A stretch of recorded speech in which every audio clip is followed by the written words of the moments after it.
ভিডিওতে পঞ্চম শ্রেণীর প্রথম পর্যায়ক্রমিক মূল্যায়নের গণিতের 10 নম্বর স্কুলের প্রশ্ন উত্তরগুলো আলোচনা করব। একের ক, লসাগু গুণ গসাগু সংখ্যা দুটির গুণফল। এই নিয়মটি প্রযোজ্য হয় দুইটি সংখ্যার ক্ষেত্রে। খ, কয়েকটি সংখ্যার সাধারণ গুণিতকগুলি হলো ওই সংখ্যার লসাগুয়ের গুণিতক।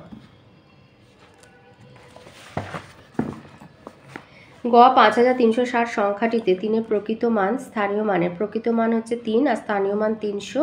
300কে 3 দিয়ে ভাগ করলে হয় 100, তাই 100 গুণ। ঘ বলেছে স্বাভাবিক সংখ্যার ক্ষেত্রে সঠিক বিবৃতিটি এখানে কোনোটাই হবে না।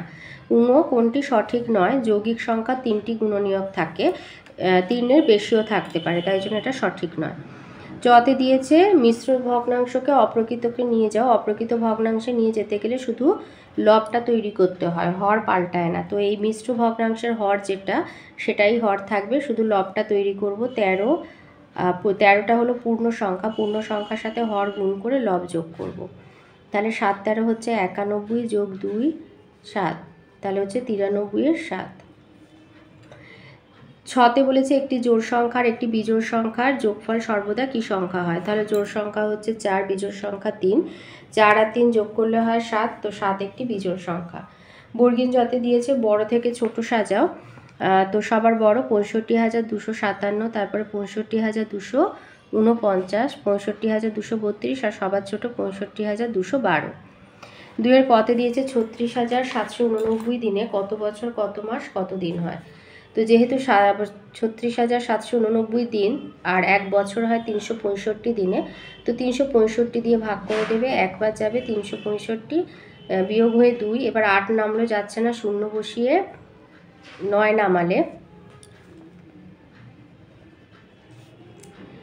বিয়োগ করে 2 পেয়েছি। এবার ভাগের নিয়ম অনুযায়ী 8 নেমেছে, যাচ্ছে না, তাই 0 বসিয়ে 9 নামালে 289 দিন।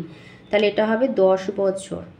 10 বছর 289 দিন। এবার 289কে যেহেতু দিন ওটা 30 দিয়ে ভাগ করবে, 1 মাস সমান 30 দিন।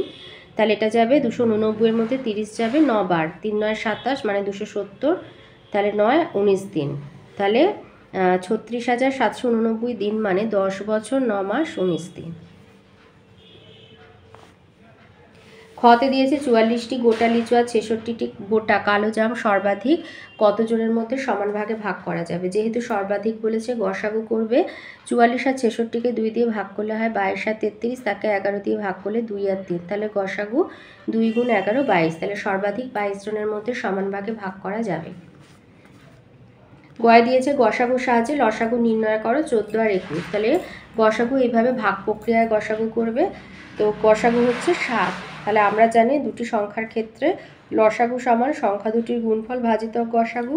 তাহলে সংখ্যা দুটো 14 আর 21, গুণফল 21 গুণ 14 ভাজিতক 7। এবার 14কে 7 দিয়ে কাটলে 2, 21 2 42, 21 আর 2 গুণ করলে 21 গুণ 2 সমান হচ্ছে 42।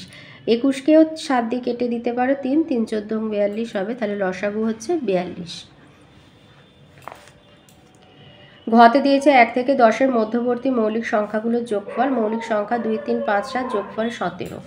3-এর কতে দিয়েছে দেবব্রত বাবু তার 6 মাসের আয় দিয়ে 7 মাসের খরচ চালান। মাসিক খরচ 12,270 টাকা হলে মাসিক আয় কত? তাহলে 6 মাসের আয় সমান 7 মাসের খরচ।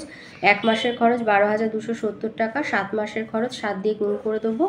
7 0 0, 7 7 49 9, হাতে 4, 7 2 14 4 18 8, হাতে 1, 7 12 84 1 85, 85,890 টাকা।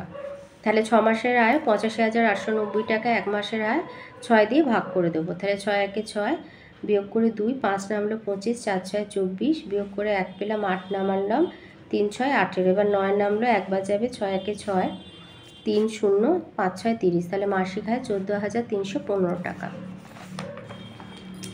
ঘতে দিয়েছে 75 লিটার কেরোসিন আর 25 লিটার পেট্রোল সমান মাপে টিনে এমনভাবে ভর্তি করে রাখতে হবে যাতে 2 প্রকার তেল যেন মিশে না যায়।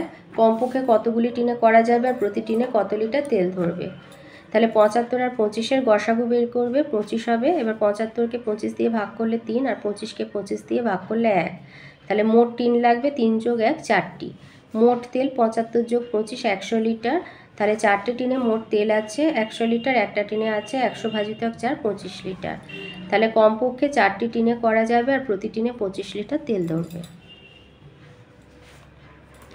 গতে দিয়েছে একটি জমির 5/12 অংশের মূল্য হচ্ছে 3 লাখ টাকা। তাহলে 1/4 অংশের মূল্য কত? এইভাবে সাজিয়ে নেবে ঐকিক নিয়মে।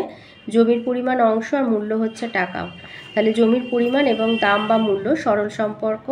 5/12 অংশ জমির মূল্য 3 লাখ টাকা, তাহলে 1 অংশ 3 লাখ ভাজিতক 5/12 মানে 3 লাখ গুণ 12, 5/12টা উল্টে গিয়ে 12 গুণ, তাই 3 লাখ গুণ 12/5, আর 1/4 হবে 3 লাখ গুণ 12 গুণ 1/5 গুণ 4, কাটাকুটি করলে 1,80,000 টাকা।